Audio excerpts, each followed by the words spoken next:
C'est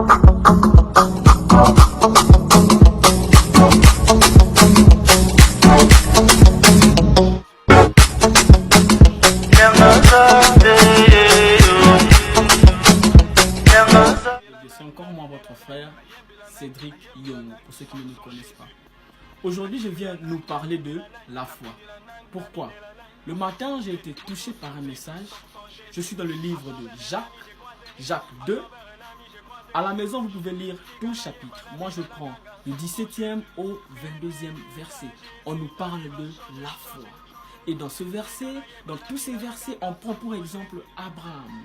On dit Abraham, il s'est justifié par sa foi.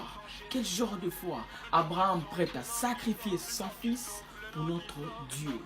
Voilà une foi qui a une œuvre, une foi qui a une preuve.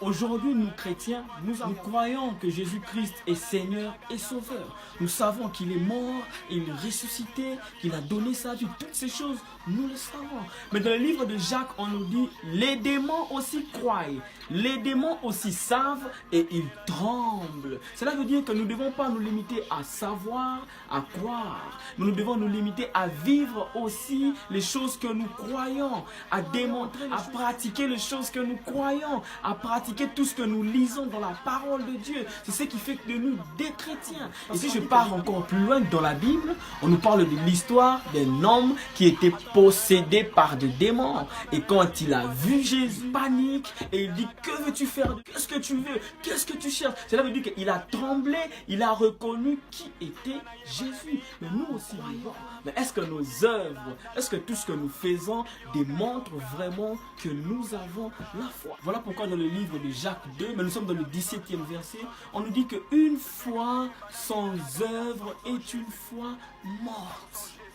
Tu peux croire en Dieu, tu peux croire, tu as la foi, mais tout ce que tu fais ne démontre pas ce que tu crois. Tu peux croire, mais tout ce que tu fais ne montre pas que tu es un chrétien. Tu peux croire, mais ta façon de parler ne montre pas que tu es un chrétien. Tu peux croire, mais ta façon d'agir ne montre pas que tu es chrétien. Voilà pourquoi ne nous limitons pas seulement à croire, mais vivons les yeux. Dieu a tant aimé le monde qu'il a envoyé son Fils unique, afin que quiconque croit en lui ne périsse point, mais qu'il ait la vie éternelle. Mais comment tu vas croire en Christ si tu ne respectes pas les paroles même que Christ a prononcées? Comment tu vas croire en Christ si tu ne respectes pas la parole de Dieu? Voilà pourquoi si tu ne respectes pas cela, il se contredit.